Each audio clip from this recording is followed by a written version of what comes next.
Deixa assim. Então, boa noite aí, pessoal. Todos estão vendo a minha tela, introdução à codificação visual? Estão vendo a minha tela?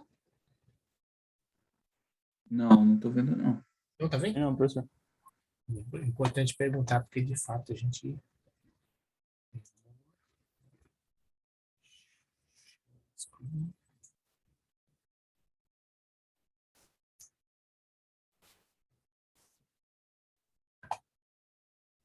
Viram agora?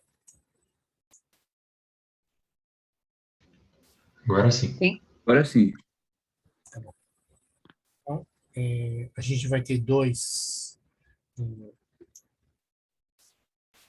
uma aula, né, sobre codificação visual. Apesar de ter 50 slides aqui, é rápido, tá? A gente está passando rápido pelos slides, né? E uma aula sobre introdução à codificação de vídeo, tá?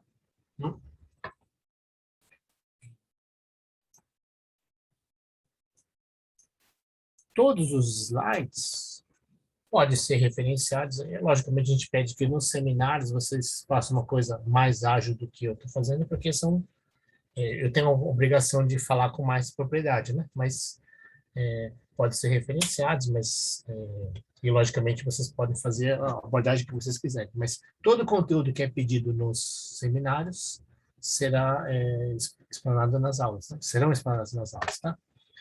Então, o que eu podia ter feito era ter preparado eu vou preparar então, uma planilha para... Não, na verdade, eu já fiz isso, que eu fiz uma planilha para os grupos, né? Certo? Eu fiz uma planilha de grupos para vocês, pessoal? Ou eu não fiz essa planilha para vocês separarem os grupos de vocês? Fiz essa planilha dos grupos ou não? Fez sim. Ah, tá bom. Então eu preciso da definição dos grupos para poder sorteá-los, né? Tá bom? Então eu acho que eu estava esperando finalizar essa planilha para a gente poder sortear, tá? Alguém está super perdido, que está sem pai nem mãe, sem genealogia, assim, então quem tiver desamparado aí, por favor, né? Me mande um e-mail aí, né? Ou pelo Telegram, né? E a gente vai encaixar vocês em algum lugar, tá bom? Quem tiver perdido, desamparado. Né? Ok, então aqui a gente está com introdução à codificação visual, certo? Que é a primeira aula, e a segunda é sobre codificação de vídeo, tá? Então, nesses slides aqui, a gente vai em elementos, formatação da imagem, isso mesmo. Informação da imagem, controle de exposição. Os elementos do olho, concretamente, né? Informação da imagem, então a córnea e as lentes. Controle da exposição, que é a parte mecânica, né? Seria a íris e a pupila. A detecção são os fotossensores, fotobiosensores, né? Retina, cones e bastonetes. E o processamento, que é o cérebro, que é o córtex visual, tá? Então, a codificação visual tem muitas aplicações, muitas, né? Eu trabalho um pouco com isso, mas é a área mais do professor Celso, né? Então, minha área é mais áudio e voz, né? Mas eu também trabalho com imagem, coisa de imagem. Vídeo não mexo, não, eu uso, mas não trabalho com isso, né? Tá? Logicamente, a gente usa animação em jogos, né? Tá? Mas não que eu tenha feito pesquisa especificamente nessa parte de realidade virtual, por exemplo, eu não faço, né? Tá bom? Então, novas aplicações criativas, com certeza, a parte mais artística, né?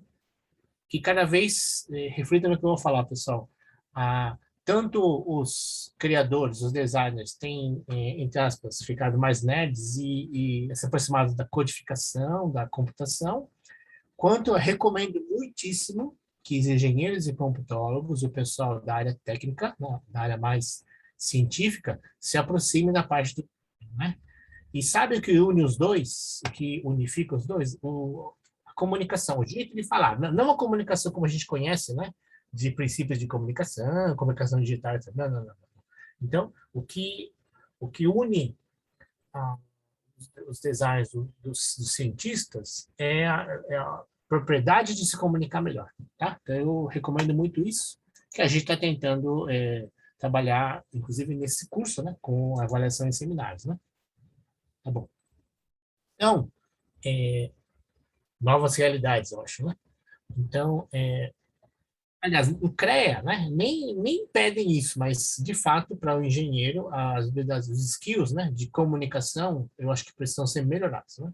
Com certeza precisam ser melhorados. Vamos lá, engenheiros e engenheiras, né? Tópicos dessa primeira aula aqui: visão, medidas físicas da luz e sistema visual humano. Aqui tem um pequeno vídeo da Bausch Lomb que eu vou pular para vocês assistam depois, tá? Cliquem aí, sobre as partes do olho humano, né? Um resuminho assim, ilustrado, animado dessa aula aqui, tá? Então, a visão humana, né? Qual é a grandeza percebida pelos olhos das pessoas? É uma pergunta, né? Vale um bônus. Sempre bônus vale um pontinho para as pessoas. Qual é a grandeza percebida pelos olhos das pessoas, pessoal? Oi? Qual é a grandeza percebida pelos olhos das pessoas? Grandeza? Não seria luz? Sei lá. Luz? Frequência É a de ondas Frequência da eletromagnéticas. luz. velocidade. Hã? Frequência de ondas Frequência. eletromagnéticas? Por exemplo, a frequência, tá? A frequência da luz, né? Tá bom? Ou o comprimento de onda da luz, tá? Quem que falou? Frequência? Gabriel. Gabriel. Gabriel qual, Gabriel? Sena. Gabriel C.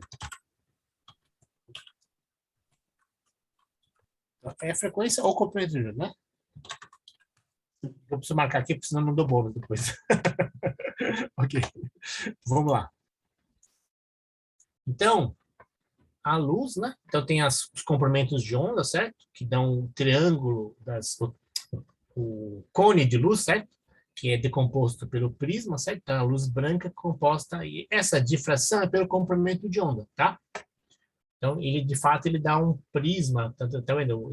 Não é só um triângulo, ele fica um cone. Então, por isso que dá mais ou menos, um mapeamento 2D da componente multidimensional que é a luz, certo? Então, a gente pode tanto considerar do aspecto quântico, tá? Que é o H sobre 2π, né? A frequência, né? Certo? H cortada, né? Ou pelo fóton, ou pela onda eletromagnética clássica, tá? Qualquer um dos dois a gente pode considerar. A gente, digamos assim, nesse curso, ora sim, ora não, né? Pode usar um ou outro, né? Mas aqui vamos falar da parte mais analógica, né? Clássica. Então, onda eletromagnética, a gente tem amplitude, né? Que tem a ver muito com a potência, tá? E o comprimento de onda, que é esta distância, né, entre os dois picos aqui, certo? Então, o brilho, que é a, né, amplitude, a potência, dá o brilho, right? Né? E o comprimento de onda é a saturação, a gradação da cor, tá? Ok? E a gente tem normalmente em nanômetros. Tá? Então, a letra grega que se simboliza é o lambda, e a relação entre o lambda e a frequência da onda é C sobre a frequência, né? Então, C é a velocidade da luz, né? No vácuo. Na verdade, no meio, né? No meio, né? Aí. Medidas físicas da luz, a gente tem 5, né, grandezas de norma, né? Normas técnicas aí. Luminous, tá? Energia da fonte luminosa. E é em candelas, tá? Que é o que, em geral, iluminação, né? E usa candelas ou lux. Na verdade, iluminância é a quantidade. Então, a candela é o que sai da fonte. O que chega, na verdade, o que se pode medir é o que chega, né? Então, é o lux, tá? O lux é o que chega no objeto de teste, né? Luminância. Então, é a quantidade de energia que reflete. Então, uma coisa é o que chega, outra coisa é o que reflete. O que reflete é a luminância, tá? Perdão. A iluminância é o que chega e a luminância é o que reflete, tá bom? Então, é o Foot Lambert, né? A unidade referência. Reflectância é essa divisão entre a luminância dividida pela iluminância, né? Então, a iluminância é o que chega, o que reflete é o denominador, certo? Perdão. A iluminância é o denominador e a luminância é o numerador. Então, o que reflete é o de cima, né? É a luminância, E o que chega, é a quantidade total, é o denominador, certo? Seria a luminância sobre a iluminância. Isso chama-se reflectância. Perfeito. E o brilho, né, é a intensidade percebida, brightness. Né? Tá? Então, é coisa de norma, né? Vamos lá. Luz, espectro visível. Então, a gente vai desde os... esse trechinho só, né, que está numa janelinha entre, né, bem pequena, entre ultravioleta e infravermelho, tá bom? Acima do infravermelho, a gente tem as micro-ondas e a TV, né, ou rádio. A TV, na verdade, está no meio das frequências de rádio, né, tá? E abaixo do frequência, comprimentos abaixo do visível estão o ultravioleta, abaixo do ultravioleta o raios X e abaixo deles o raios gama, né? O Hulk está aqui, certo? Então, a gente tem no espectro visível, bem lá embaixo, o violeta, né? Certo? Abaixo, 400 nanômetros. E bem lá em cima, o vermelho, né? Acima dos 700 nanômetros, tá? Passando por todas as cores do arco-íris. O espectro visível humano, né? Então, é humanos entre 380 e 760 nanômetros, tá bom? Então, componente de ondas que não são dessa faixa aí, o homem é cego, né, para eles, né? Alguns organismos podem, né? A gente tem aí alguns exemplos aí, né, de cascavéis detectáveis para vermelho, né? Calor, e as abelhas a detectar ultravioleta. Então, estar fora do espectro visível por um humano não significa que nenhum ser, né, consiga detectar, como é o caso das cobras e das abelhas, né? Então, quais são as duas propriedades de luz que influenciam, né? São essas duas aí. A comprimento de onda, que é a percepção da saturação da cor, né? E a intensidade, né? Que é a potência a energia associada a essa fonte luminosa, né? Tá? Então, ok? Então, são essas duas clássicas, né? Então, nem precisa entrar no âmbito quântico aí do fotônico da luz, né? Então, o sistema visual humano, né, pessoal? Então, tem esse órgão, né? O mecanismo, que é um órgão, né? Visual, fecha-se num órgão, mas são vários componentes, né? Do olho, né? Então, tem aí a córnea, a íris, as lentes, a retina e os fotorreceptores. Então, aqui na parte mais periférica, tá? Estão a íris, tá? A córnea por fora, né? Protegendo tudo. Depois tem a íris, a pupila, dos olhos, né? As lentes, músculos que fazem a contração e a expansão desse sistema, né? A retina com todo esse conjunto aqui, né? Um sistema líquido aqui, que é os vítreos, tá? E um conjunto neurotransmissor chamado nervo óptico. Vamos ver com mais calma esses detalhes, vamos ver com mais detalhes cada um deles, né? Então, aqui um outro mais detalhado, assim, mais partido, né? Tá? Então, tem uma coisa específica aqui que eu queria comentar, né? Sim, a fóvea, tá? A fóvea que tem digamos assim, maior concentração de definição, tá? Então tá na fóvea, né? E essa parte do disco óptico aqui, que é o plug, né? O plug entre o nervo óptico e o sistema receptor, ou sistema ocular, né? Sistema dos olhos. Esse plug aí, ele é cego. Então, esse aqui é o ponto cego, seria esse, né? Um pretinho, porque ele é o plug, né? Então, na hora que liga as coisas, não tem como funcionar, né? A função dele é conectar as coisas, né? Conectar todo esse conjunto aqui com o sistema nervoso, né? Tá? Então, os olhos, pelos olhos, você entra na mente da pessoa. Então, a conexão entre os olhos e a mente da pessoa seria esse ponto aqui, né? O disco óptico, tá? Então, vamos lá. Então, a gente tem a camada externa, né? Que é formada pelas esclera, né? Esclera aqui, camada branca fibrosa, a córnea, né? Que é a parte abaulada, né? Tá bom? Que tem essa curvatura na frente do olho. E, então, ele faz uma refração inicial, né? Então, 75% vai da parte de focalização do olho, tá aí nessa parte externa, né? Tem essa curvatura, e o jeito abaulado de tratar esse negócio aí, que a parte fluida, ela é uma parte fluida, ela é uma parte macia, né? A parte macia. Então, ela é uma parte não é fluida, ela é uma parte gelatinosa, eu diria, uma gelatina, meio gelatina, né? Ok.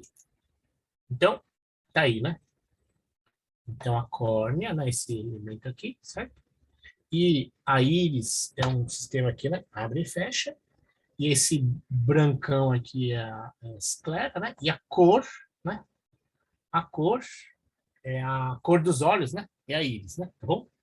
E a pupila é o pretinho, parte escura desse sistema, né? Tá bom? Camada intermediária, né? Então, podia ter um detalhe aí, mas vamos ver cada um, né? É a coroide, né? Camada vascularizada, então é a parte que a gente tem que... Os colírios também pegam na córnea, mas muito aqui é alimentar o coroide, assim, os líquidos da coroide, né? Tá? Então, o epitélio, tá? Pigmento epitélio, que é entre a coroide e a retina, essa é o que dá a menina dos olhos, a cor da menina dos olhos, que é preto, né? Basicamente. E concentra fótons, então a finalidade da camada intermediária, né? Então, é evitar a dispersão. Então, no fundo, é uma segunda... a lente focalizadora seria a parte do cone dela, né? A parte cônica dessa lente, né? Tá bom? Camada intermediária, então, continuação, perdão. Então, eu vi 1 e 2, isso? É 1 e 2? Certo, então vamos ver até o 5, né? Tem a íris, né? O anel liso, da cor dos olhos, como eu tinha comentado. A pupila, ela protege, o sistema da pupila é para proteção, tá? Então, se uma luz, uma intensidade muito forte vier, esse negócio fecha para proteger o sistema fotorreceptor, para não saturar e não queimar as células, né? Então, pequenas luzes intensas, luz fraca, pupilas dilatadas, né? Tá? Então, os exames só foram dilatados porque a luz é fraca, né? Logicamente, bota uma luz aqui dentro, você forte e cega a pessoa, né? E as lentes fazem o sistema convexo completa, parte ótica convexa, né? A lente fica curvada para o objeto próximo, fica mais plana para objetos distantes, né? Então, foco dinâmico, né? Tá? Camada então, a segunda parte da focalização e a obturação da íris é dada pela camada intermediária, né? A camada interna. Então, a camada interna é a transdução, tá? Transdução. Então, retina contém as células receptoras para que ele faça a conversão luminosa neuronal, né? Específica. Ele já faz uma análise, né, já se faz uma análise da detecção da cor, tá? Então, a fóvea principalmente a cor vem daí, a colorimetria está na fóvea, praticamente, né? Tá? Discriminação detalhada, tanto das cores quanto dos detalhes preto e branco, ausência ou não da luz, né? E, logicamente, tem uma parte periférica que dá o olhar periférico, a gente fala, né? A detecção da intensidade da luz no geral, ou digamos assim, o cinza do ambiente. Os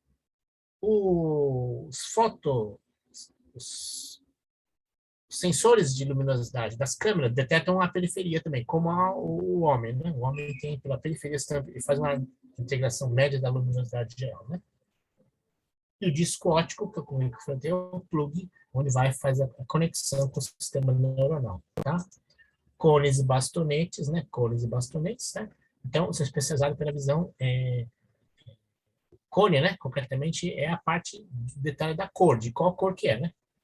E os bastonetes, eles são a intensidade, mais ou menos, preto e branco. Visão preto e branco são os bastonetes e os cones são as cores, né? Então, a gente tem 126 milhões, mais ou menos, 130 milhões no total, né? 120 milhões são luminosidade, preto e branco, e 6 milhões são de cores, são de qual cor que é, tá? Números estimados, lógico, né? Então, para visão sadia, né? Pessoas com visão com problema podem ser menores do que isso, né? Sensitividade da luz, relação pela taxa de convergência. Muitos bastonetes convergem numa única célula. Bom, isso é um pouco de detalhe, né? O nome é pelo formato deles. Um é mais parece um conezinho, o outro é uma minhoquinha. Então, bastonete é bastonete, ó, essa minhoquinha é o rod, né? E o cone é um triangulinho, né? Tá? Um pouco mais triangular, né? Então, o bastonete é comprido e grande, né? E o cone é um prismazinho, né? Tá? Então, tudo bem? Porque a geometria deles é o que dá também o nome deles, né? Tá bom? Ok. Então, o que é o processamento estereoscópico, né? Estéreo significa tudo, na verdade. Então, tudo é estéreo, né? Então, mas professor, a gente tem aqui tudo, no fundo, como é que a gente percebe tudo, né? Duas narinas, dois olhos, dois ouvidos, então, o tudo, duas mãos, o tudo nosso é por dois. Então, o estéreo acabou ficando direito e esquerdo, mas, na verdade, tudo, o estéreo é meio tudo, tá? Estéreo seria omnia, né? Em latim, né? Então, como é que os... Sabe que eu achava que tinha... Talvez tenha algum slide aí mais... Antes de entrar no detalhe do córtex humano, mas acho que está meio misturado, né? Tá? Vamos ver aqui como é que é o geral, né? Então, aqui eu tenho o objeto a ser visto, né? Que é o brilho, né, dele, que é a luz que reflete dele sai e vai entrar no sistema óptico aqui, tá? Vai passar invertido na lente, né? Tá bom? Uma lente inverte, então ele na retina bate invertido, né? E aí no disco óptico vai ter a transdução para os neuros aqui, que vai fazer o processamento, né? Que é o corpo geniculado lateral, outros colículos aqui, tá? Depois tem o córtex primário e aqui é um eleitor para medir, mas isso aí é invasivo, né? Então, isso aqui de onde que é esse slide, né? Vamos lá. Então, por exemplo, vamos fazer um recorte aqui, né? Então, isso aqui é feito por ressonância, lógico, não é que foi feito um recorte assim, das pessoas, né? Cada metade do campo visual é direcionado para o hemisfério do cérebro, essa ideia do estéreo, né? Estéreo é tudo, mas ele, na nossa anatomia, é dividido em direito e esquerdo. Então, tem o campo visual esquerdo, vermelho, campo visual direito em verde, tá? Então, os dois olhos, então, eles analisam separadamente, lógico, né? Fontes separadas, para melhorar a visão, para possibilitar a visão estéreo de tudo, mas também para uma caso de uma doença, um dano, né? Um acidente, né? Então, não perder a visão toda também, certo? Então, é uma redundância, a gente fala, né? Então, as narinas estão aqui. Então, a temporal que se fala aqui é porque ela chega com as ondas chegam com uma diferença tempo-espaço diferente, né? Pelo distância aqui entre os olhos e pelo tempo percorrido pela onda. É mínimo, mas o cérebro é possível de detectar essas coisas, né? Tá? Consegue detectar essas coisas. Então, aqui tem o primeiro colículo, né? Certo? É o ginículo, perdão, né? Tá? Então, os colículos são esses engates, né? E o núcleo genicular é onde juntam seria as réguas de encaixe, né? Tá bom? Então, aqui tem o caminho, né? O caminho do campo visual direito, né? E o caminho do campo visual esquerdo. Então, percebam que, mas professor, cada olho recebe um pedaço não, como está dizendo aqui, ó, o olho esquerdo recebe coisas do campo direito, e o olho direito recebe coisas do campo esquerdo, sim, então eles têm, as metades da retina processam partes defasadas em tempo e espaço, né? Certo? Tempo e espaço, exatamente, da imagem estéreo, né? Tá? Ok? E a cor aqui que representa o caminho que os neurônios, o córtex nervótico, se divide, né? Então, ele, apesar de 2 olhos, ele consegue formar um tridimensional, né? X, Y e Z, certo? Pelo tempo e espaço, né? E espaço e tempo, né? Tá? Então, consegue, né? Apesar da visão, né? Ela aparecer, né? Chapada, o processamento estereoscópico é feito no córtex visual, tá? Não, no cérebro. E aí você tem a visão do tudo, do 3D, certo? Já tá tudo bem, já expliquei. Então, seres humanos com 2 olhos, a imagem é combinada mais do que na soma das partes, perfeito. Ela é chamada estéreo, né? Tridimensional. Firme ou sólido, ou tudo. Ah, perfeito, então eu traduzi errado, né? Então, de fato, tudo é omnia, né? Não, omnia é latim. Eu acho que estéreo também pode ser traduzido como tudo, viu? Posso estar enganado, em grego, né? Visão estéreo, você observa o objeto como um sólido. Perfeito. XYZ. XYZ, uma nomenclatura, foi criada pelo Descartes, né? Tá? René Descartes, no século XVIII. Né? A percepção adicional da dimensão de profundidade. Perfeito. Então, seria o Z, né? Tá? O Z o detalhezinho das diferenças que dá profundidade é o que faz a visão ser tridimensional. Tá? E não só chapada, né? Tá? Então, caminho básico da visão de objetos. Esse artigo aqui, né? Referência aqui da área de neurociência.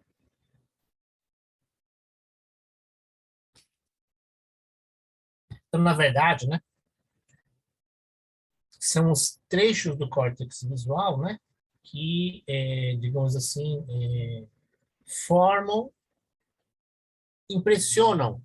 Como é que o pessoal faz isso? O pessoal faz ressonância magnética funcional, né? E vai vendo a imagem e vai vendo onde que o cérebro vai trabalhando. Então, são as regiões do cérebro, né? V1, V2, VP, V4, TEL, T, né? Que vai dizendo onde que a visão vai sendo montada, né? Vai sendo dividida para ser montada. Porque a imagem a imagem é uma imagem, né? É uma imagem. Ou uma impressão de imagem. Na verdade, uma percepção de imagem, eu diria, né? Tá? Então, centros de cor são os V4 e V8. Percepção do movimento tem o V3, V1, V2 e V3, né? Percepção de profundidade são todas essas aqui, né? E seletivas a objetos. Então, aqui é muito engraçado. Você, né? Você pode, por exemplo, mesas, né? Porque é meio quadradinho, você tem composição. Você tem lá, quando... exemplo, né? Não sei se é verdade, mas tô chutando. Né? V1 e V2 é uma mesa. V3 e V4 é uma pessoa. Então, pega essa. As regiões mais espertas são para perceber pessoas, tá? O cérebro, a visão humana, logicamente, tudo isso é para um adulto bem formado, ou vivido e tal, né? Se a pessoa, ela só viveu na floresta e nunca viu ninguém, só viu macaco, né? O Tarzan, então ele não é assim, ele vai ver bem macaco, certo? Mas se a pessoa viveu bem com outras pessoas, uma região muito privilegiada, muito esperta da pessoa, é detectar outras pessoas. Então, essas regiões, né, então existe uma combinação de rapidez, flexibilidade, maleabilidade, elasticidade e tal, que pessoas veem bem outras pessoas. Então, a gente foi feito para ver outras pessoas, no fundo é isso. No mundo das coisas, a gente vê bem pessoas, tá? Quando é um ser humano adulto, bem formado normalmente, né? E cadeira, passarinho, bichos, paisagem. Então, tem outras regiões do cérebro que são especializadas e vão se formando, mas a região melhor, a mais bem formada do cérebro, das regiões de uma pessoa normal, bem formada, é para ver pessoas, tá? Humanos veem bem outros humanos, né? Aqui está falando um pouquinho das cores, dessas coisas aí e tal, né? Aqui dá um outro exemplo aí, né? Continua. Esse aqui é outra revista. Deixa eu ver se eu estou pulando alguma coisa. Esse era o mesmo, e aqui é outra. Esse aqui é outro artigo, né? Outro artigo, outra revista, tá? E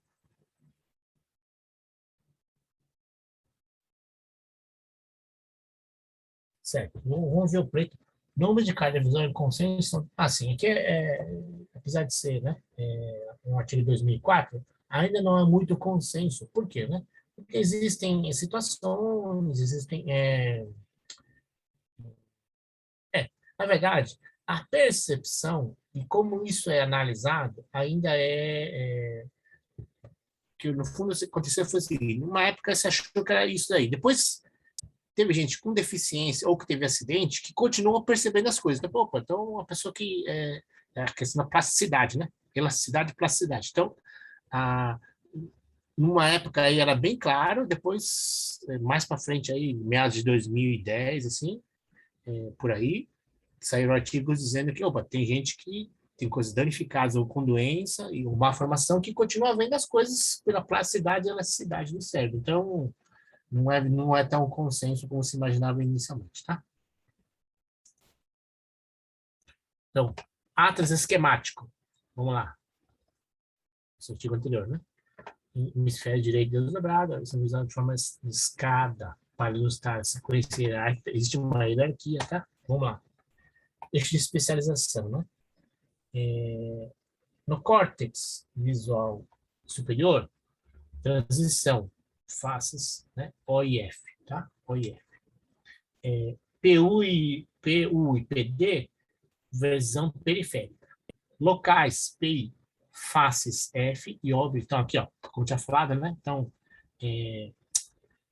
entre as pessoas, o que está mais no núcleo do cérebro são as faces. Olha que interessante. Então, o rosto, né? Então, lógico, a gente pode treinar, né? Estilista vai ver a pessoa, o shape da pessoa no geral.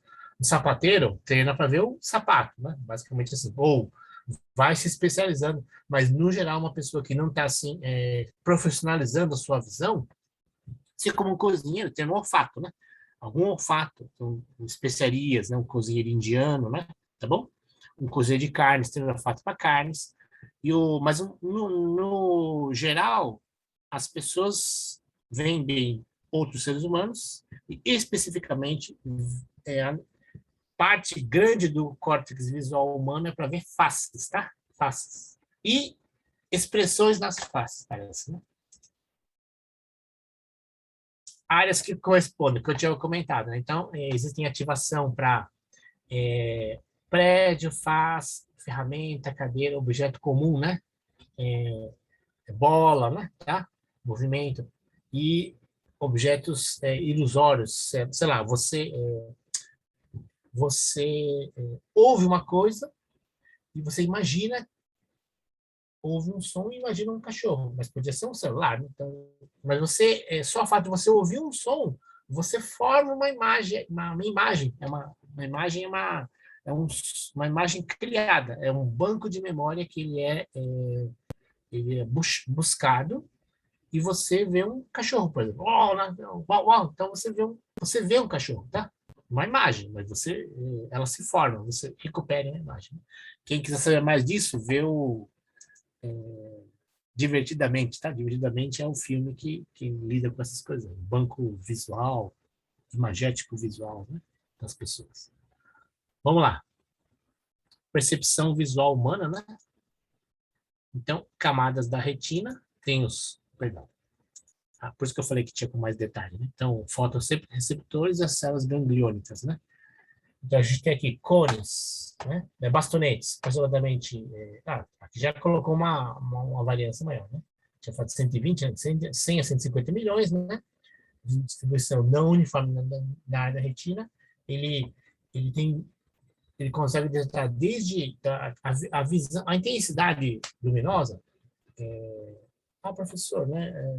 Quais são exemplos de logaritmo na natureza? Isso daí é logaritmo puro. Então, a intensidade luminosa é logarítmica, tá? Então, os bastonetes, desde muito baixa, né? Muito baixa, o escuro não é breu, mas um escuro assim, se você apaga a luz, você na hora não consegue ver, mas depois você vai vendo alguma coisa. Então, essa adaptação, porque os bastonetes têm essa threshold, né, de percepção, vai desde muito baixo, muito escuro, né, até muito iluminado, tá? Então, é uma de baixíssima intensidade, luminosidade, até altíssima luminosidade, tá? Depois, 6 milhões de cones, tá? Então, a gente chama de uma visão. Então, a sensitividade chama de visão escotópica, tá? Escotópica. E a sensitividade, ela chama de visão fotópica, tá? Então, por que a maior intensidade estão nos cones? Porque as cores a gente só consegue ver com mais intensidade. Conforme a saturação o brilho vai caindo, né? A saturação perde a definição. Então, seria um vetor, né? São os vetores, tá? Então, na ponta da flecha, quando o vetor é compridão, está a saturação. Quando a flecha vai, né? Pega a minha mão, né? Então, quando a flecha vai ficando pequena, né? Então, a base da flecha vai ficando junta. Então, quando a intensidade é baixa, a saturação não é bem definida, né? Então, os cones, eles precisam de mais intensidade. Por isso, eles têm uma visão fotópica, né? Tá? Fotópica. E chama de visão fotópica. E os bastonetes têm a visão escotópica, que ela faz um resumo, né? Tá? Alta resolução dos cones. Detecta pelo menos 3 tipos de cones, né? Que são os cones vermelhos, os cones verdes e os cones azuis, certo? Comprimentos de ondas a saber, né? 560, 580, que são os vermelhos, a maioria dos cones são vermelhos. Depois, 530, 540 e pouco, 30% dos cones são verdes. E apenas 5% dos cones são azuis, né? 420 e 440. Pergunta, por que tem tão pouco cone blue, cones S, que chama, né, que detectam o azul? Por que vocês acham que os homens têm tão poucos cores azuis? Por que o sistema visual humano tem tão pouca distinção azul, pessoal? Porque como essa frequência ela é maior, ela deve sensibilizar mais.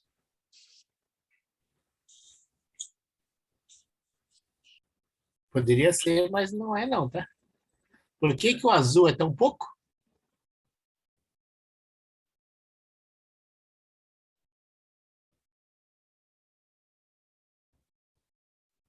Olha só minha cortina colorida aqui, né? Tem azul, pessoal, na minha cortina? Por que flor? Qual que é a flor mais cara, hein? Tem menina aí? Tem, né? Beatriz tá aí? Tem mais meninas? Por que a cor azul, o vestido azul? Por que o... Jaqueline?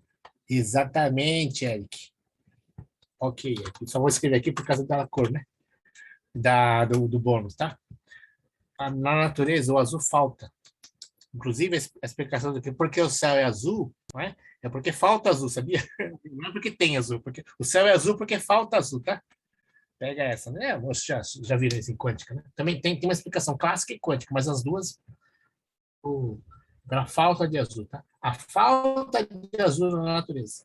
Então, como a natureza tem pouco azul, claramente não, o homem, o ser humano, desenvolveu células proporcionais ao que tem na natureza. Então, tem mais calor na natureza, por isso que o vermelho e o infravermelho, né? Tá? Muitos animais só vêm, os animais noturnos, né? Ou, concretamente, a maioria dos animais, né? Então, a maioria dos animais são noturnos, né? Os animais, eles têm mais visão a vermelho e infravermelho. E porque a luz, quando ela se transforma em calor, ou se recombina em calor, né? Tá? Ela para você enxergar esse assunto aí, né?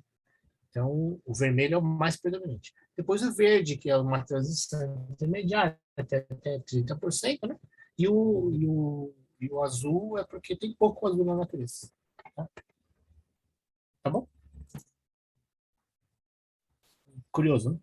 Então, aqui estão as representações, as curvas de sensibilidade dos cones, né? Então, aqui estão os cones S, os cones M, verdinho, e os cones vermelhos, certo? E aqui está mais ou menos a sensibilidade do cone, dos bastonetes, que está nessa faixa do meio, né? Que estaria, né, entre o ciano e o green, mas na verdade ele não tem uma especificidade, né? Então a gente diz que ele entende o preto, né? Tá? Na verdade ele entende o branco e a ausência do branco é o preto, né? Tá? Sensitividade espectral. Raios de luz e meia intensidade, porém, é o que eu comentei. Essas são os SMI, SML, né? Exatamente, SML, né? Tá? Então, uma curva de sensibilidade mostra a relação entre o comprimento de onda e o brilho, né? Como eu comentei. Há diferentes curvas de sensitividade para a visão fotópica, né? Cone, e para a visão escotópica, bastonete. Perfeito. Como os nossos olhos se adaptam ao escuro? Porque fiz um pequeno comentário agora, né? Mas esses dois sistemas, né? Fotópico dos bastonetes e o escotópico dos cones, tá? Não, ao contrário. O fotópico é dos cones e o escotópico é dos bastonetes. Hoje são sensibilidades, uma função no tempo no escuro, tá? Então, os cones se tornam mais sensitivos durante os primeiros minutos, 5 minutos, os cones, né? E com o tempo ele faz a integração, né? A integração ou a percepção geral da intensidade, né? Tem que demorar uns 20 minutos. 15 a 20 minutos já estamos adaptados, tá? É quando a gente começa a enxergar, né? Depois de uns 20 minutos, certo? Enxergar no escuro, né? Lógico. No claro, não. No claro é os cones direto, né? Então, a escotópica aqui, tá? Tá mais, né? A fotópica, né? Está mais mais energia e o escotópico está mais de menos energia, tá? Ao contrário, né? Maior energia aqui, maior energia aqui, menor energia aqui, né? Mas é que a intensidade é maior em geral, tá? O vermelho tem mais intensidade. Mas a energia quântica ou energia da onda, né? O comprimento de onda está mais frequências altas, comprimento de ondas baixo. Frequências baixas, comprimento de ondas altas, né? Tem mais intensidade em geral.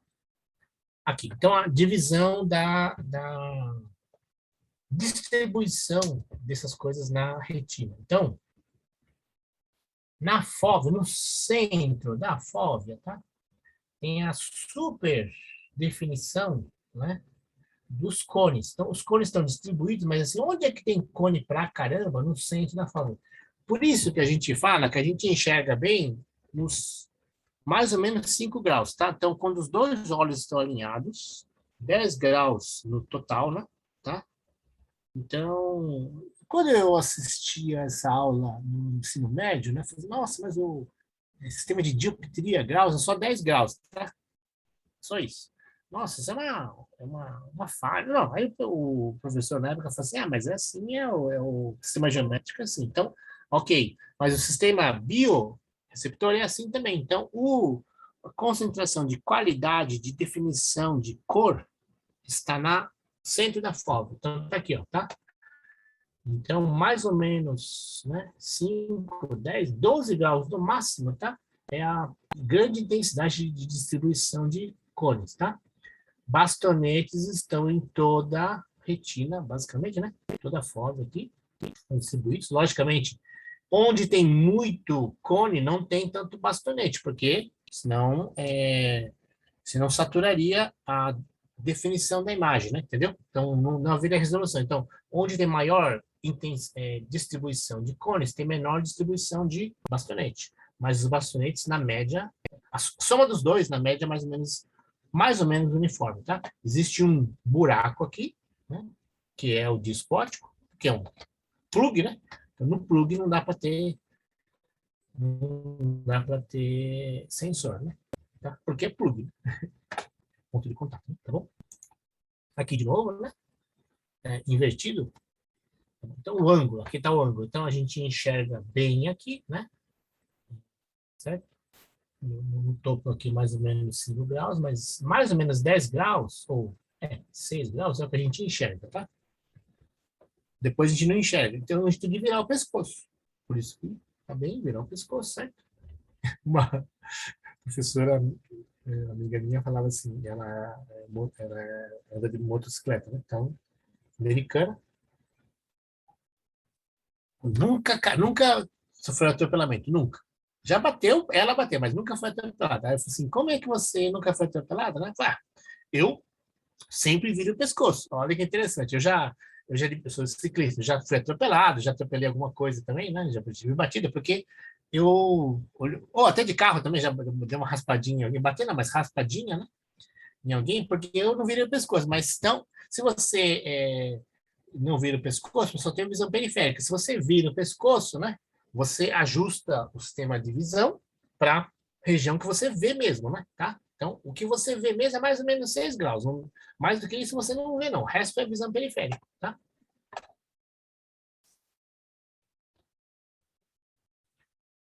Quadro comparativo entre cones e bastonetes, tá? Então, vamos lá, os cones. Usados para visão noturna. Bastonetes, usados para visão... Perdão. Cones, usados para visão diurna. Tá no type aqui, perdão. E bastonetes, usados para visão noturna. Cones, perda causa cegueira diurna. E também dificuldade de definição de qual cor que é, né? Tem o daltonismo, tem uma doença dessa, né? E a perda dos bastonetes causa cegueira noturna, né? Alta resolução com baixo... acho que isso aqui também é um type, mas tudo bem. Então, alta resolução, mas a que a gente fala aqui é o seguinte, então, a borda, né? Então, por exemplo, aqui, ó, aqui eu tenho essa cortina aqui, eu comprei para as aulas online aí, porque meu quarto tinha muita reverberação. Não sei se continua com reverberação, um sistema oco, né, de bater, de som. Então eu ajusto aqui, né? Então, mas tá vendo a geometria, né? Dos desenhos? As cores, se você ficar detalhe pequeno, né? Se você não está chegando direito aos cinzas, os detalhes que tem. Por quê? Porque a cor, onde tem definição de cor, não tem detalhe de resolução de borda. Não tem. Quem tem definição de borda é o bastonete, que é preto e branco. Tá? Então, a definição de linhas, né? Figura de lápis, né? Tudo bem? Figura de lápis? Lápis, né? Lápis das meninas, aí, da sobrancelha, é preto e branco, tá? Os cones estão concentrados nessa parte central da fóvea e os bastonetes não estão concentrados porque exatamente os bastonetes têm a ideia da visão periférica e a visão da intensidade geral, que é a equalização ao nível, a intensidade luminosa do ambiente, né? Tempo de resposta mais rápido à luz, que é o cone, né? Quando é o flash, né? Tempo de resposta lenta à luz, os bastonetes. 3 tipos, né? Vermelho, verde e azul, nessa ordem. Um tipo de pigmento que reage mais seria ao infravermelho. Eu diria que ele está mais meio no infravermelho. Né? Perdão, está mais no branco, né? No branco. Na verdade, o fotômetro, né? Ele diz que ele reage ao cinza, tá? Então, o fotômetro da máquina reage ao cinza, então os cones estariam reagindo ao cinza, né? Bastonetes, perdão. ênfase na detecção de detalhes finos, ênfase na detecção de movimento. Sabe que isso aqui pode ser... acho que não está muito claro isso aqui, tá? Eu já li outro artigo falando meio ao contrário. Paciência, tá no livro aí, né? Tem que ter traduzido errado também. Espero que não. Intensidade de luz. O que eu sei é o seguinte, os bastonetes dão as bordas. Tá? Detalhe fino pode não ser borda. Né? Tá? Tudo bem, detalhe fino, mas borda é bastonete. Né? Tá? derivada é bastante.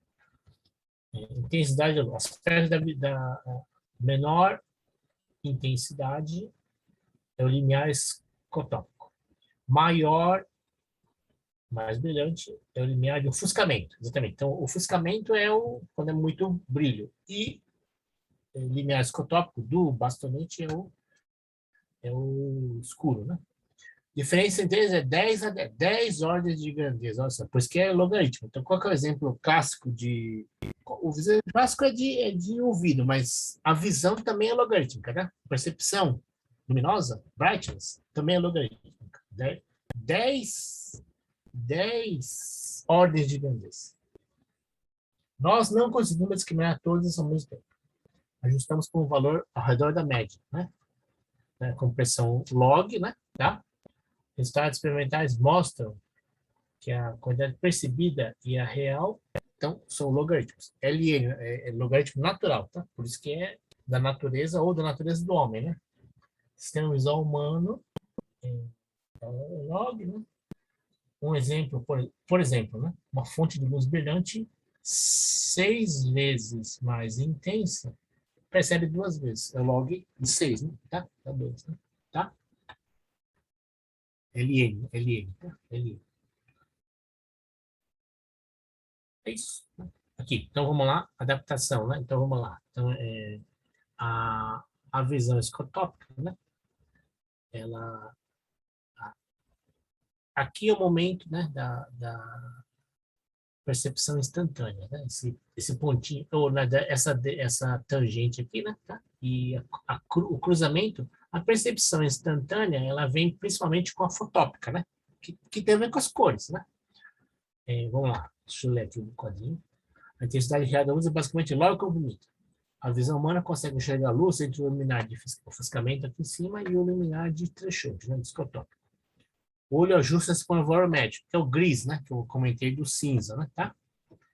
E a luz aparece preta na parte inferior da faixa instantânea e branca na faixa superior dessa faixa. Aqui. Então, aqui ela aparece como preta e aqui aparece como branca. E aí a média é o encontro entre o branco e o preto é o cinza, né? É o que eu comentei, é o gray, né? Do gris, o gray, gris é espanhol, né? O gray do cinza do fotômetro, né? Aqui, deixa eu ver se tem um exemplo aqui. Então deixa eu explicar. Quando olhamos para qualquer tipo de cena, né? O olho examina o campo de geral, né? Tá? E aí ele faz uma adaptação média, faz uma média da região, né? O olho não pega um ponto, um pixel, ele pega uma região, né? Tá? Como aqui, né? Então ele vai branco, laranja, vermelho, cinza, tá? Então vem. Esse fenômeno é chamado match band. Então, ele faz um casamento da faixa, né? Tá? Então, ele falseia. O olho, na verdade, a gente vê falseado. Então, olha só. Aqui, né? Aqui estão como seria a intensidade, luminosidade, que tá de verdade. Por que a gente enxerga esse... então, aqui ele tem saturação e, né? Os picos têm mais e menos intensidade. Porém, a gente não vê isso. A gente vê uma coisa média, porque o olho faz assim. A gente não vê as bordas descasando aqui, né? Certo? Descompensando a luminosidade, tá? Isso é match band. Então, se a gente ficar olhando, né, muito tempo para uma imagem dessa, a gente começa a enxergar ponto preto aqui, bola preta no meio deles, né? Por quê? A gente faz match band, né? A gente faz uma média. Então, a média entre branco e preto, a gente enxerga cinza no meio. Então, a gente começa a enxergar cinza. E não tem cinza no meio, mas é o match band. A gente vai lá e acaba em vários pontos aqui de conexão, a gente acaba chegando ponto cinza, né? Tá? Eu, pelo menos, estou enxergando. Vocês estão enxergando ponto cinza ou não? Não? Sim. Ok. Sim.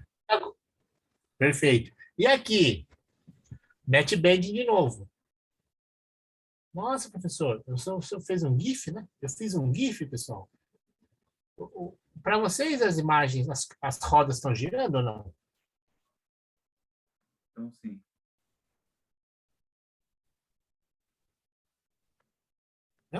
as rodas estão girando. Quem me explica por que a roda gira? Mas ela está girando mesmo? Não está girando? Ah, você, Thaís, não está vendo ou não está girando, Thaís? Não está vendo? Thaís está vendo fixa? Não está girando. Ah, Thaís, não está girando. Mas você tá. Mas você tem que olhar com com os dois olhos e não pode ficar mexendo a cabeça, viu, Thaís, tá? Não é ilusão, é match band. É match band. Então, a cor, principalmente na visão periférica, na visão. Agora foi. Então, ó, na visão central, na fórmula central, você não enxerga, ela fixa. Mas na visão periférica, ela vai mexer. Vai mexer, tá? Na visão periférica. Na visão central, ela fica fixa. Mas na visão periférica, ela mexe. Porque você faz o match band, você faz a média das cores. E aí, como as cores estão misturadas, amarelo, branco, azul e preto, ela vai ficando, vai aparecer um verde uma hora, né? Mas, se eu não me engano, o verde não existe. O verde não existe, inclusive. Por quê? Mas você faz a match das duas, o amarelo e o azul dá um verde. Tá? E ela vai mexendo, esse negócio vai mexendo. Não porque mexe, mas porque o olho faz esse match band, tá? Tá bom? Eu enxergo de um olho só e vejo...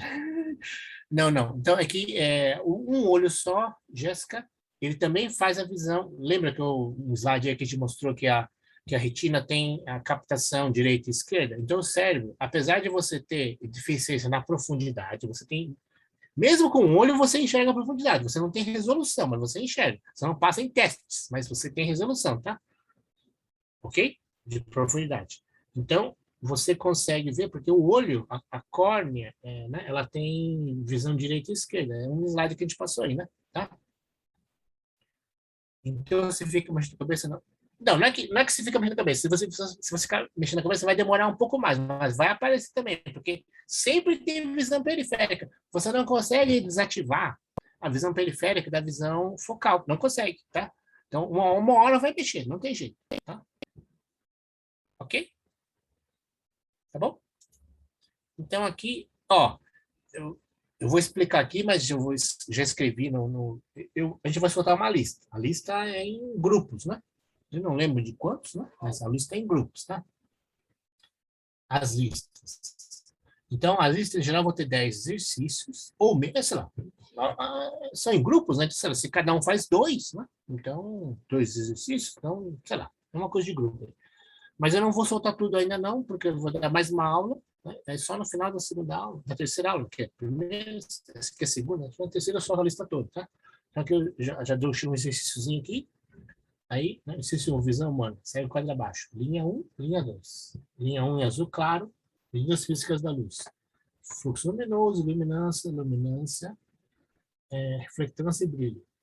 Elementos do olho humano, correspondentes. Íris, pupila, córnea, lentes, tal.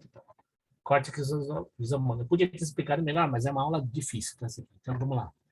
Na linha 1, escolha apenas uma grandeza dessas aqui e encontre o exemplo prático de especificação dessa grandeza. Então, você pega lá, a lâmpada incandescente é tanto, não tem mais, né? Mas a lâmpada de LED, tudo bem? A norma de iluminação predial é tantos, e vocês acham, né? Certo?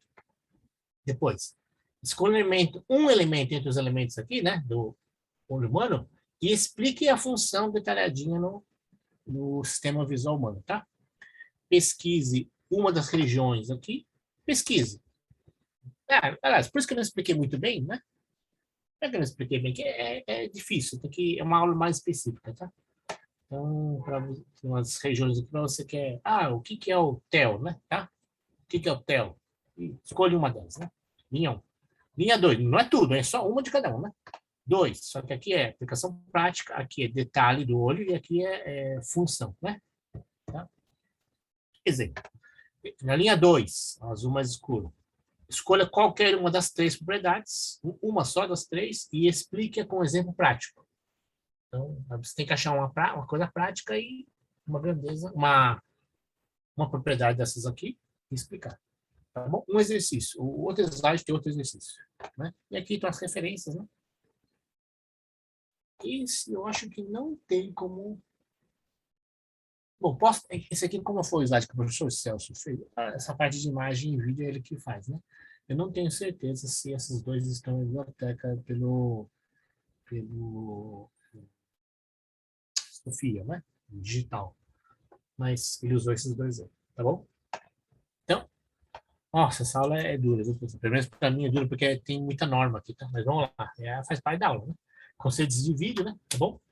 Uma imagem vale por 1000 palavras. O próximo laboratório é sobre...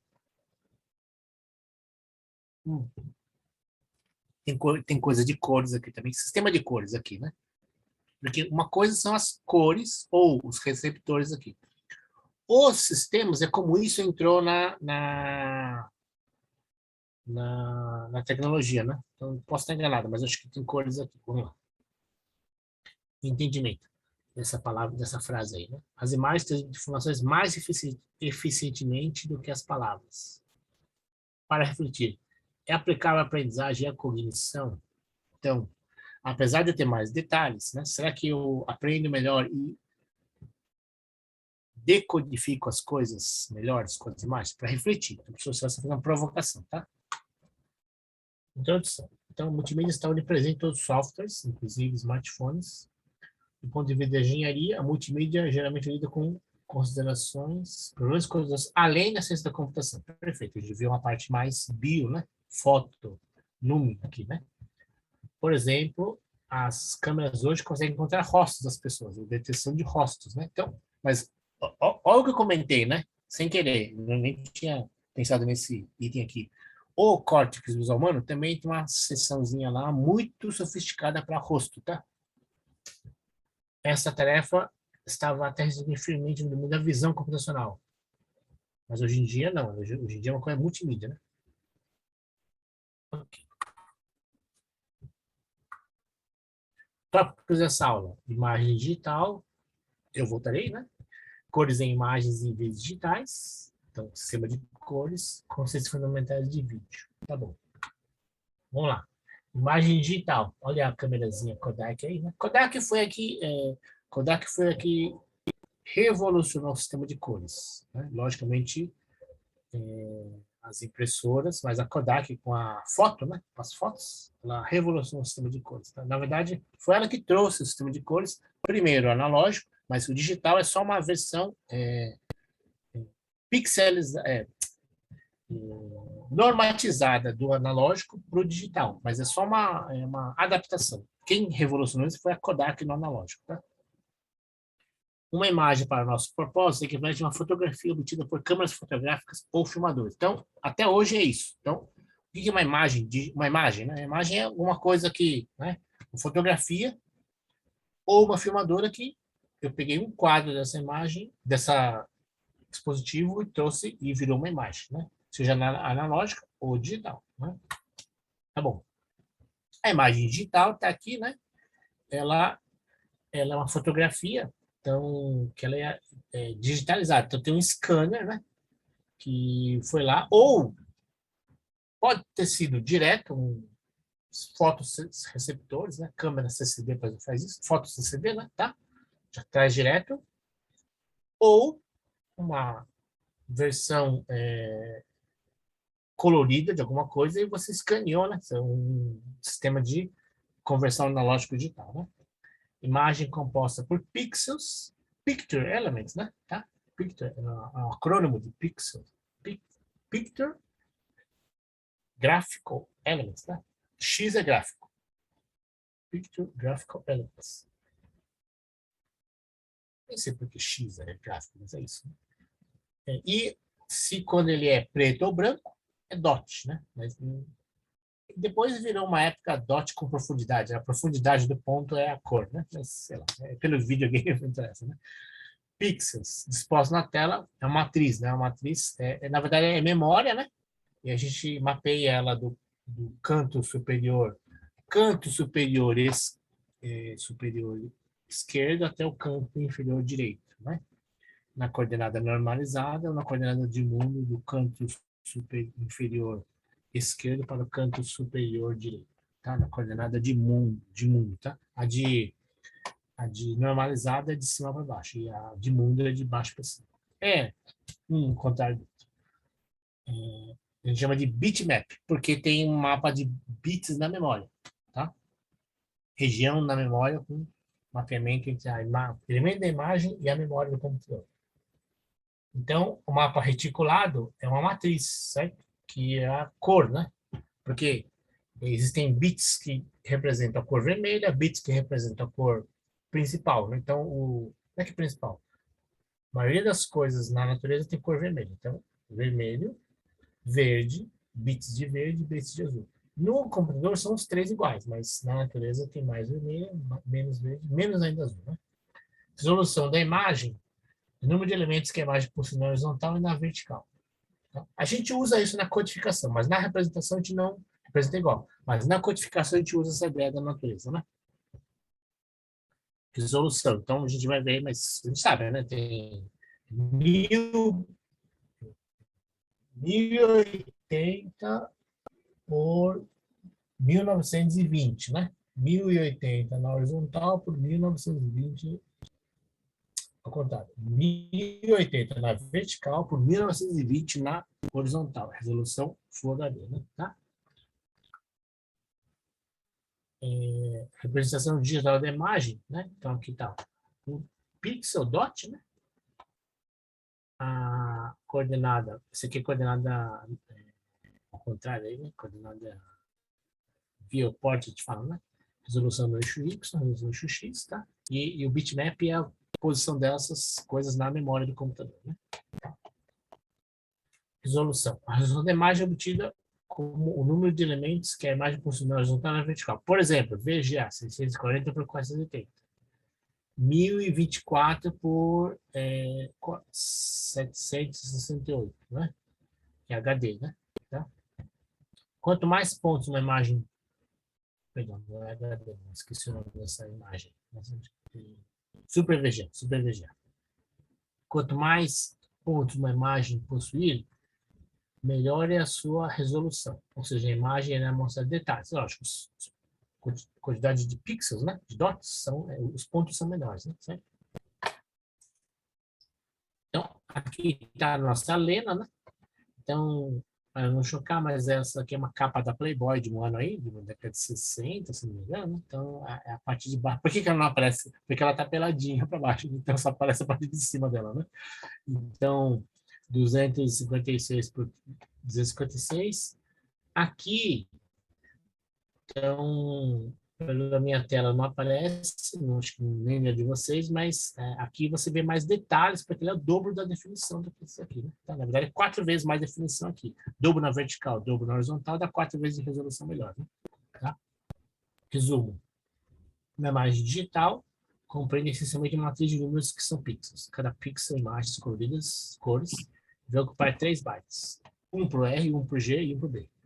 Imagem digital ocupa considerável quantidade de bytes. Perfeito. Memória gasta mesmo é a imagem, né? E depois, sucessão de imagens que são vídeos.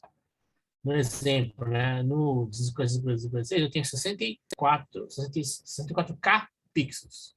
No 512 tem 256K, né, pixels, tá? Ocupando byte por pixel, então as fotos não coloridas ocupam 64K e 256K, exatamente, como eu falo, 64K e 256K. Sensitividade em faixa dinâmica. Então, os olhos focando no fundo, né? Os olhos focando na parte da frente, né? E isso aqui seria uma combinação de câmera, né? Então, no fundo, na frente, e a nossa mente, ela faz uma mescla dos dois, tá? Então, faixa dinâmica é a área do olho, muitas vezes, né? Não, já expliquei algum exemplo que eu dei, está escrito aí, tá? Cores em imagens e vídeos digitais. As cores da natureza, que grandeza é percebida pelos olhos das pessoas? Já perguntei, mas vamos lá. Cor. A cor, já da aula, né? A cor. Qual que é a grandeza? Agora pela aula.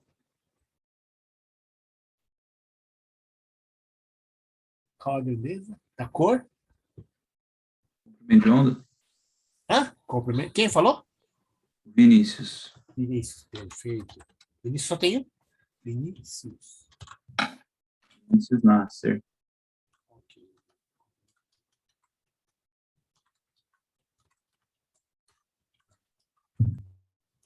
Perfeito.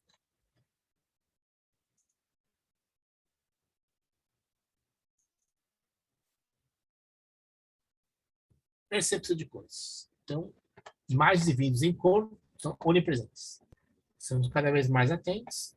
Então, tentativa de resolução. A versão, a primeira versão, não, a última, né? Acho que é a tem 5 versões, revisão alguma coisa, né? Padrão sRGB. Então, é o RGB, que foi fundado pela Kodak. Mas eu acho que o sRGB também foi da Kodak, tá? Então, vamos ver o que é isso, né? Então, 2002, tá? Esse é o livro, mas é uma norma dessa. Veio depois do JPEG, tá? Essa norma. O JPEG é 2000, né? A última versão do JPEG é 2000, então é por aí, tá? Então, alguns exemplos de reflectância. Então, ó, reflectância do tomatinho, certo? Reflectância da banana, olha só como, né? Tem muito amarelo aqui, né? Mas tem muitas outras cores. Olha como o vermelho é forte, né? Reflectância da uva, né? Do blueberry, né? E reflectância da uva normal, né? Uva de mesa, né? Tá bom? Blueberry é mais blueberry, certo? Isso que é blueberry. Não é por isso. Bom, acho que deve ser, né? O nome deve ser por isso. E a uva, né? Tá? Olha como a uva tem muito de vermelho, né? Certo? Exemplo de reflectância. Vamos lá. Percepção. No laboratório, vocês vão fazer uma coisa desse tipo aí. Vão pegar umas imagens, vão picar algumas coisas, né? Alguns pixels delas, né? A cor é um fenômeno percebido e não uma dimensão perfeita. Então, não é um fenômeno, é uma percepção e não uma realidade que você... Bom, não é uma realidade específica, né? Tá? É uma percepção. Embora a radiação... Então, a radiação, você mede e até os sensores você capta, mas você tem a luz, né? Tá? Você tem que detalhar a luz para você, né, conseguir distinguir a cor, né? O observador pode perceber duas sensações diferentes de cores totalmente como iguais. Isso aqui ia aparecer na web, né? Tem uma época aí apareceu um vestido que o pessoal falou que era dourado e ele era rosa, não sei. Teve um lance, mas por quê? Porque a percepção é uma coisa doida, né? Doida. Então, aparecendo na web, porque hoje em dia a web tem mais repercussão, né? Mas e a percepção é uma coisa doida. Desde sempre foi doida, sempre doida, né? Vamos lá. Então, comentários. Sistema de cores, né? Como especificar numericamente a cor de símbolos definidos fisicamente? Tal que dois estilos metamétricos possuem especificações idênticas. Então, veja bem. Então, o que é isso, né? Então, existe a problemática ou a necessidade de você, por exemplo, né? Sistema de cores para você pintar ambientes, né? Ou para você transmitir e você equalizar a transmissão, porque quando você transmite, né? Então, você está enviando, você está gravando uma coisa. No meu caso aqui, por exemplo, né? Se vocês estão enxergando, mas no meu caso aqui, minha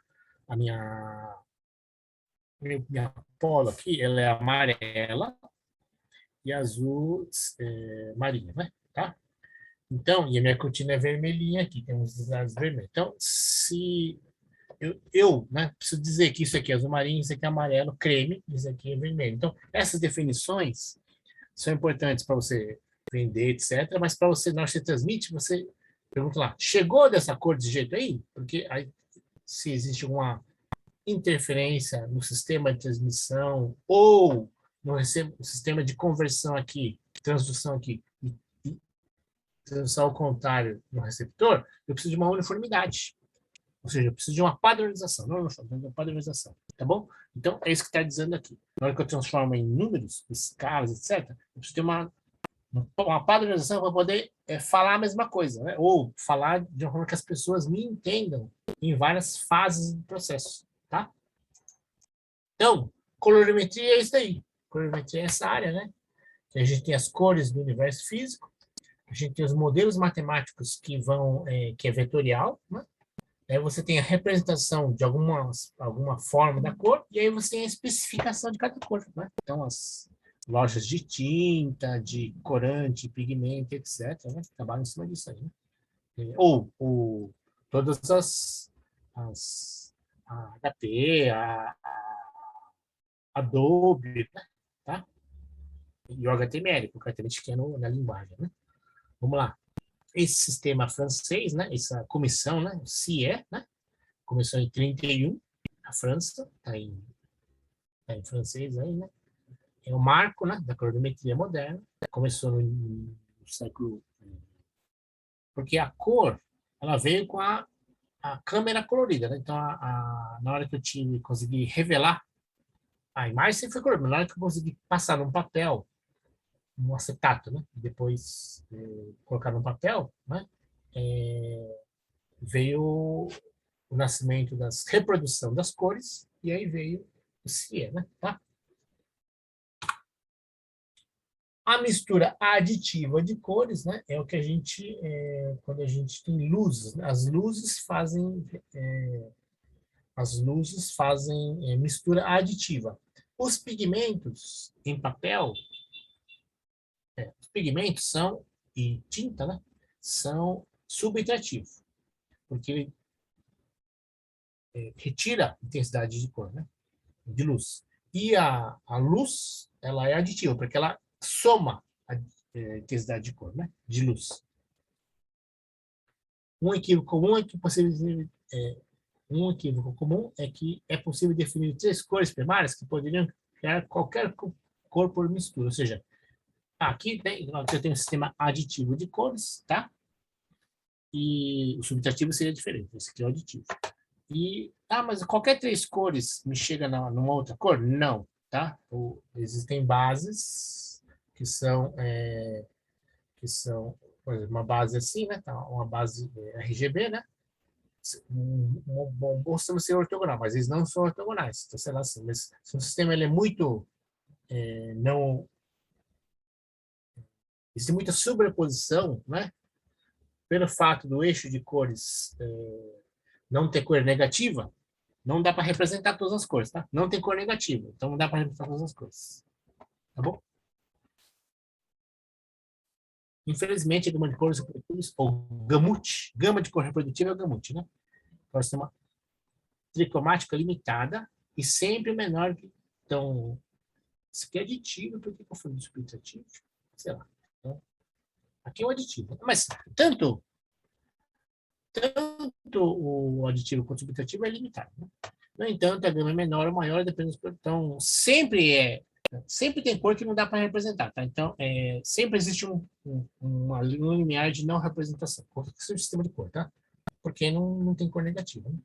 Vamos lá, deixa eu pegar uma pergunta aqui que eu pulei. Jéssica, professor, o espectro eletromagnético vai de 10 a 12 a 10 para nós, isso aqui é a intensidade, né? Enxergamos na fase. Não, o espectro eletromagnético, certo. O nosso é só 400, 700. Qual o motivo disso? Então, Jéssica, né? Por que a gente enxerga uma janela tão pouco? Então, vou dar uma ideia. Bom, primeiro, é assim, né? Agora, por quê, né? Se a gente... O nosso cérebro, ele tem que... eu comentei, né? Não sei se eu comentei, mas que a gente ouve som e dada a cognição que a gente tem, a gente vê a imagem dele. Então, se a gente já viu um passarinho cantando, canário, quando eu ouço um canário, eu imagino o passarinho. Tá? Então, a gente tem uma memória, né? Das imagens. Chama-se imaginação. Então, a memória das imagens, as imagens ficam, de alguma forma, quando a gente dorme, sono profundo, ela repousa. Quando a percepção volta, ela retorna. Isso é uma imaginação, tá? A percepção pode ser provocada por estímulo ou pode ser imaginário. Eu fecho os olhos sem estímulo nenhum, eu posso imaginar as coisas, tá? Ok, tudo bem? Então, a imagem fica gravada. Então, existe você já não teve HD lotado? Então, o problema nosso é que a gente precisa fazer descarte das coisas, senão a nossa memória vai ficando saturada. Então, a maioria das imagens a gente descarta, a maioria. 98% das imagens, ok, muito mais, a gente descarta as imagens, tá? Graças a Deus, a gente também enxerga pouco. Bem pouco. Porque se a gente enxergasse demais, o cérebro não fritaria. Vamos falar claro, mesmo esse sistema deveria ter muitos filtros para já ir descartando antes, tá bom? Então, a gente enxerga pouco, porque se entra muita informação, mesmo descartando muita coisa, fritaria meu cérebro, porque o caminho de processamento, né, esgotaria. Então, no fundo, eu quero dizer o seguinte: o mundo das imagens é tão grande, a realidade de imagens de estímulos de imagens é tão grande, que se a gente enxergasse demais, a gente praticamente só faria descarte de imagem, tá? Porque ou então eu teria que fazer filtragem, sistema de filtragem, para tirar as imagens. Então, um sistema de filtragem é o próprio olho, né? Que tirou um monte de coisa. Tirou um monte de coisa, né? Então, tem a ver isso com a água, né? Tá? Então, o ser vivo, ele depende da água e a refração da água faz essa janela, né? Porque, lógico, tudo que a gente tem aqui é aquoso, né? Certo? De alguma forma, solução aquosa.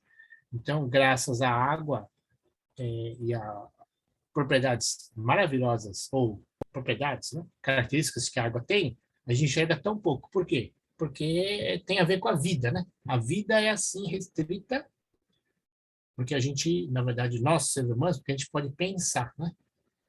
Pensar significa conhecer, fazer análise cognitiva, né?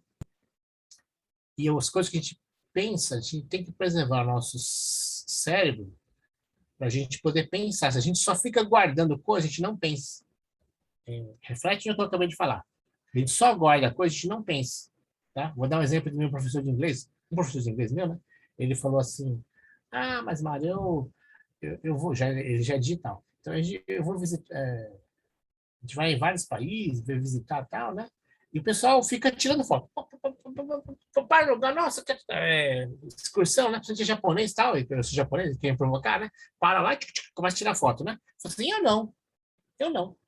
Eu tá num lugar legal, eu paro, eu vejo, eu respiro, eu ouço, eu tiro o sapato e sinto, né? Para mim tá bom, né? Por quê? Porque eu curto o lugar, né? Então, se a gente armazena muita imagem, a gente não pensa, tá? Pega essa, né? Tá bom? Tudo bem? Então, é uma justificativa cognitiva, mas tem a ver com o sistema neuronal, de como ele funciona, na verdade, de como a gente funciona e armazena as coisas, né? A gente tem que descartar muita imagem, porque o sistema, a quantidade de sensações de imagens é muito grande, né? Muito grande. Ok. Espaços de cor. É que aqui tem uma parte dura, pessoal, que eu vou ter que passar, né? Estamos certinho. Tá? Nos estudos modernos de imagem, o modelo com RGB é onipresente, né? Então, aí migrou para o LCD, também, né? Cristais líquidos, e depois para o plasma, né? Que são os sensores quânticos já, né? Quânticos. Não existe um único espaço RGB. Ok, que tenha... conforme eu vou tecnologia eletrônica, fotônica, eletrônica e fotônica foi desenvolvendo, né? Cada fabricante tentou vender seu peixe, dizendo que o seu era melhor. Seus pesquisadores estavam mais avançados, tinham mais facilidades, etc. Né? Por exemplo, hoje em dia, quem domina são os padrões coreanos, né? Que vieram com as telas touchscreen, né? Tá? Em vez disso, muitos padrões RGB e primários evoluíram ao longo do tempo como demanda do consumidor. Né? Ok. Padrões RGB. O primeiro não, um bom, um que ficou muito tempo forte, foi o da HP, da Microsoft, né? Que é propuseram RC. Ah, pensei que era da Adobe, né? Então é da HP HP por causa das tintas, né? Tá? É Microsoft por causa do computador, né? Do Windows. RCRGB. Gostado para recomendação ITU. Então, esse curso tem um lado padrão, tá? Então, vamos lá. O recomendação 709 é uma recomendação ITU para cores, tá? Então, cromaticidade das cores primárias, compatível com o sistema HP e Microsoft, é o sRGB, ou recomendação S. Eu pensei que tinha essa. Então, não. Recomendação 709. A Adobe, né? A Adobe, ela usa a Epson, né? A Epson usa Adobe, tá? Então, ela usa magenta, ciano, amarelo e preto. Ciano, magenta, amarelo e preto. SNYK, tá? Que é a recomendação da Adobe, né? Tá bom? E esse espaço é Adobe, né? De 98. Ele tem melhor definição nas cores ciano, verdinho, né? Um verdinho rosinha, meio, sei lá, ciano, né? Um ciano, né? Tá? Então, para a pele, né? Para cor de pele, tá? Então, o espaço RGB do Adobe ele é melhor para cores de pele, tá? Algumas cores de pele, diria, né? Mais ocidentais. Mais ocidentais, acho. Ok? Nossa, Celso, eu acho que tem mais coisa para frente aí, posso estar enganado, mas acho que tem alguns números aí. É que acho que antigamente esse tipo de coisa era enorme, que é enorme, mas tudo bem, então diminuiu. Conceitos fundamentais de vídeo. Vamos ver vídeo analógico e vídeo digital. Tudo bem? Vamos passar agora, a gente passou um pouquinho por cima das cores, agora vamos ver os vídeos básicos ainda, tá? Vídeo analógico e vídeo digital. Por que tem que ver o vídeo analógico? Porque apesar do, por exemplo, a TV digital ter parado, né? Já não existem gravações, e concretamente a tecnologia ela veio do analógico, né? Então a gente tem vestígios ou soluções que foram adotadas para o analógico, então faz parte da tecnologia, mas também tem coisas que, mesmo sendo digital, a solução ficou muito robusta no analógico. Então a gente importou, né? Adaptou, né? Tá? Vamos lá. Eu sou um partidário de que o analógico, para muitas vezes, é melhor, né? Ou tem maior qualidade. Não é que é melhor, tem maior qualidade. Então, o entrelaçado, o que é? Existe uma dificuldade. As células analógicas, elas é uma lâmpada que acende e vai diminuindo a intensidade. Então, o entrelaçado o que é? Então, os pixels, eles acendiam, né? O fósforo, né? Ia diminuir a intensidade. Então, você fazia uma varredura de campos pares, depois campos ímpar, e depois, então aqui é um par, né? Tá? 1, 0, 2, né? E aí o ímpar daqui, começando 1, 3. Por quê? Porque aí você faz a composição entre o par e o ímpar para refrescar a imagem, porque a coisa analógica é perder a intensidade, né? Tá? Ok, então entrelaçado. O entrelaçado é campos pares e ímpares. Padrão NTSC é o padrão americano, né? Tá? Era, né? Era o vídeo que é usado nos Estados Unidos e no Japão. A razão de aspecto desse NTSC era 4x3. 4 na horizontal por 3 na vertical. 525 linhas entrelaçadas, tá? Então, seria metade disso, pares e ímpares, né? Então, ao todo, como então 525 por 2 a 30 e 525 por 2 a 30, mas em campos pares e ímpares separados, dá uma resolução total de 60 quadros por segundo, tá? Mas exatamente devido a razões históricas, o NTSC usa 29,97, ou seja, 33,37 milissegundos por quadro. Por que usa isso? Por uma questão de sincronia com a rede, tá? A rede de 60 Hz, tá? A rede de 60 Hz. Aí é para não ficar girando a imagem, um monte de problemas aí, tá? Ok. PAL. Então, NTSC, Estados Unidos e Japão. PAL. PAL é Phase Alternate Line, né? É um padrão que foi feito primeiro na Alemanha. A primeira vez que apareceu isso aqui foi na Copa do Mundo da Alemanha, né? A Copa do Mundo foi em 1974. Primeira transmissão a cores intercontinental foi o futebol, né? 625 linhas a 25 FPS. 40 milissegundos por quadro. Também 4:3. Melhor definição, né? Ajustado na Europa Ocidental, China, Índia e muitos outros.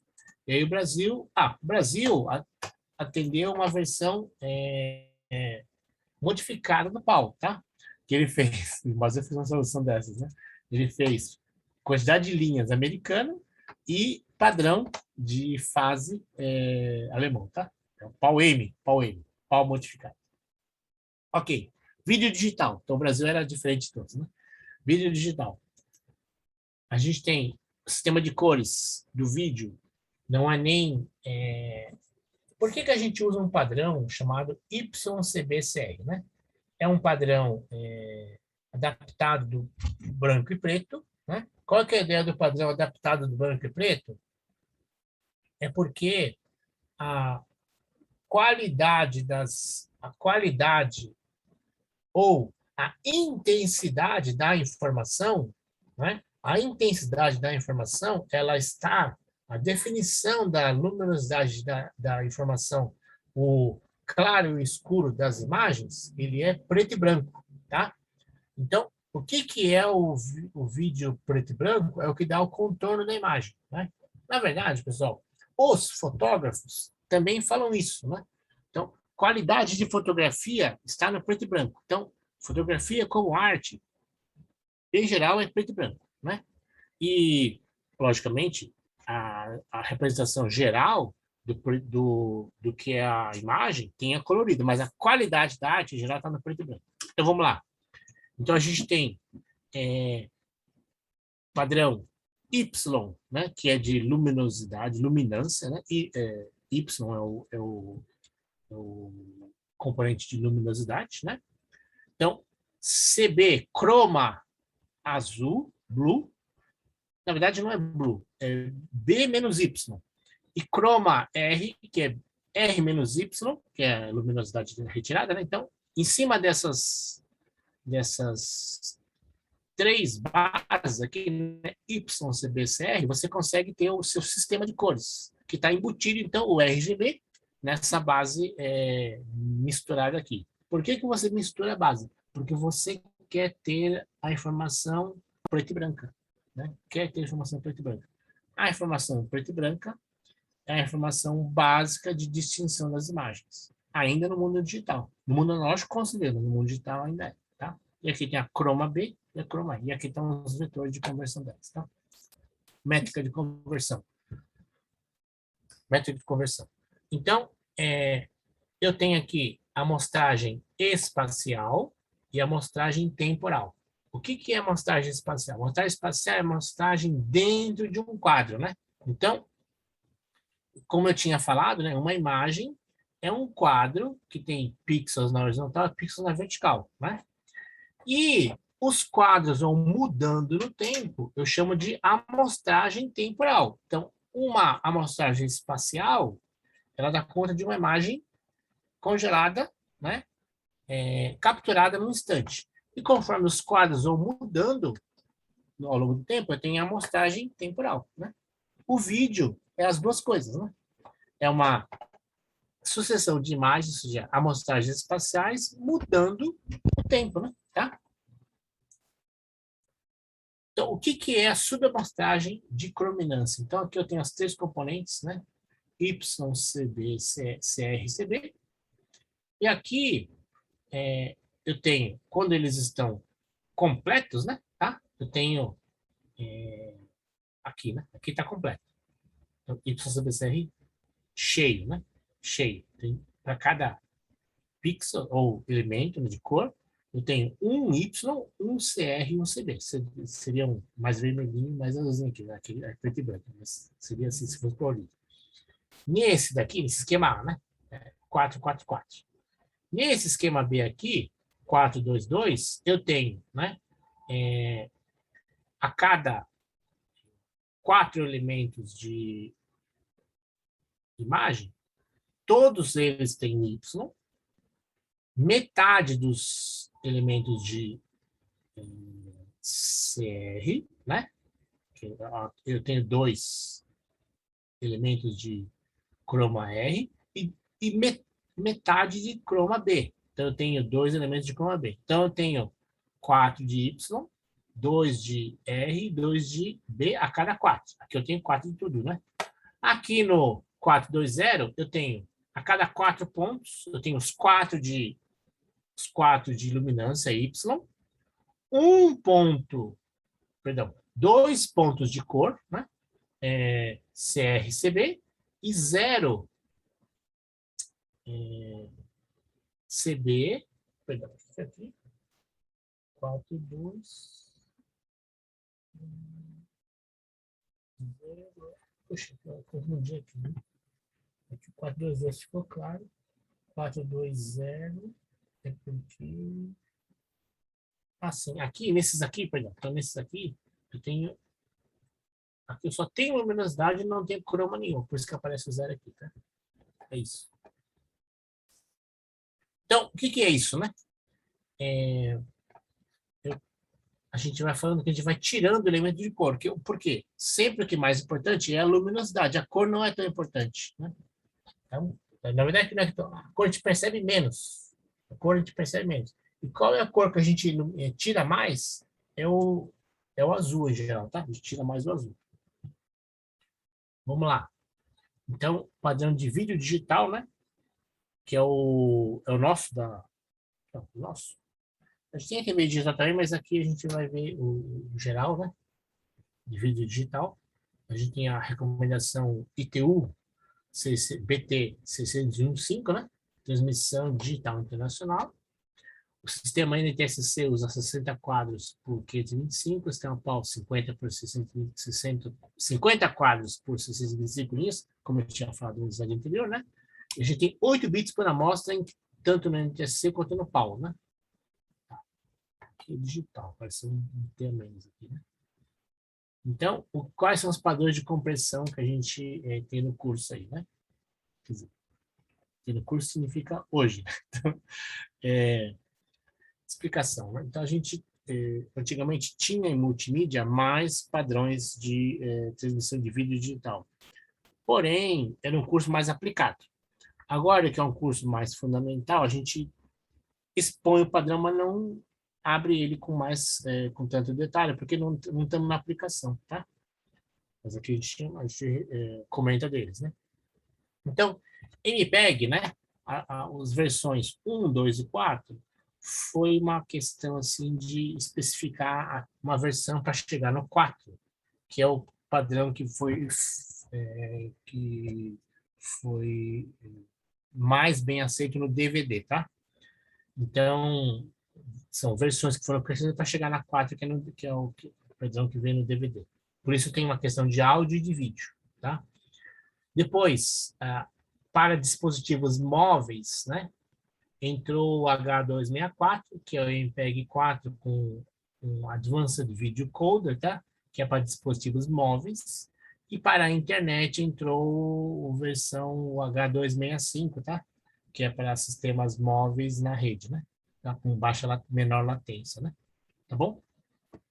Então, a estrutura de quadros. Esse aqui no geral, e aqui as versões do MPEG ou adaptadas, né? Seja ele para dispositivos móveis e aqui para coisa da rede, né? Então, onde estão os nomes dos frames, né? Então, os nomes dos frames, a gente tem I, B, P, I, B e P, tá? Então, I, intraframes, B, aí esqueci, back, previsão para trás e previsão para frente, tá? Então, vamos lá. Os sistemas de previsão. O sistema de previsão sistema de previsão é para estrutura temporal dos quadros, tá? Então, os quadros precisam ter uma previsão para trás e para frente, a gente fala, né? Então, não vamos explicar em detalhes. Antigamente tinha esses detalhes, mas agora a gente não explica, porque de fato é complicado, né? Vamos lá. ISDB-TB. Por quê? Porque é o sistema da TV digital, né? Então, é o maior padrão mais acessível a todos, é o da TV, né? Então, vamos lá. Acho que é errado um curso de multimídia não ter o mínimo de TV digital, né? Tá? Ou pelo menos saber o que é TV digital. Então, é um padrão, né? É o ISDB-TB, né? Tá? Então, que TB é do transmissão no sistema brasileiro, né? Tá bom? É a versão do ISDB-T, né? Que é o japonês, certo? Que é o com um Bzinho aí do Brasil, né? Tá? O que o Brasil queria? O Brasil queria interatividade, ou seja, queria que a televisão você pudesse ter sistema de software, né? Você podia comprar pela televisão. Então, exemplo, você está assistindo um jogo, né? Um jogo de futebol, e aí apareceu lá a chuteira do jogador lá, apareceu lá no jogo de tênis a raquete do jogador. Você clica, você interagia com o seu controle remoto e ia lá para interagir fazer compra, né? Interação, saber onde é que está, onde fabrica, né? Qual o nome desse ator, sei lá. Então, seu de interatividade, middleware, né? Tá? E também, bom, isso daí, middleware. Arquitetura de transmissão, vamos lá. Intervalo de 6 MHz, tá? O espaço, o slot de frequência, 6 MHz, tá? 13 segmentos, tá?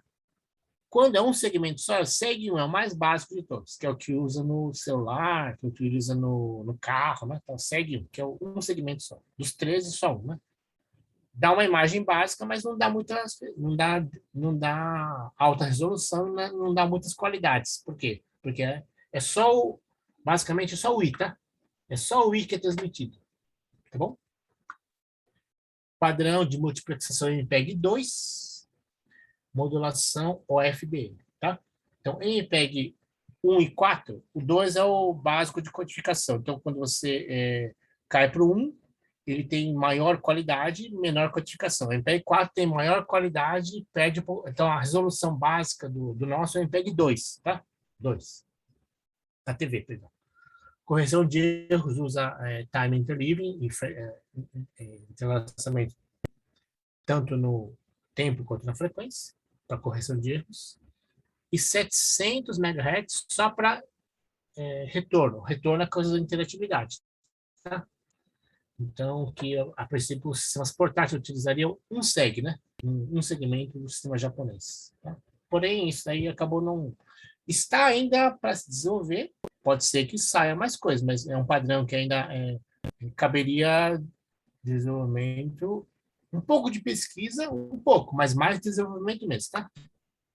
Ok, a PUC do Rio ainda está mexendo com isso, né? Acho que ainda tem um grupo forte nisso. Compressão MPEG 4 e H264. Então, vamos lá. Taxas nível 1.3 para... Isso aqui é só do H264. Coisa... escalabilidade. Você quer dispositivos... a televisão pode entrar tanto no celular quanto antigamente tinha os players maiores que eles jogam, né? E até numa tela enorme, né? Então, ok. Então, tem esses padrão H64, 264, que é de escalabilidade, né? Tá? Nível 1.3 para coisas não portáteis, TV, né? Tela plana e tal. Nível 4 para sistemas portáteis. E utiliza MPEG 2, proporções tanto 4.3, que é o antigo, quanto 16.9, né? Widescreen, tá? E definição padrão, né? Esses formatos SD aqui, né? Sistema padrão, que é 780 por 480 até, bom, 720 por 576. E tem alta definição, que é esse daqui, que é o HD, e o Full HD, que eu falei, 1920 por 1080, né? Então, aquele lá era o HD mesmo. E aqui, portáteis tem desde 160 por 120 até o mais sofisticado, que é o 352 por 288, né? CIF, né? CIF é uma padrão de codificação que a gente espera que em áudio a gente veja melhor, né? Taxas de quadro para transmissão são 30 ou 60, né?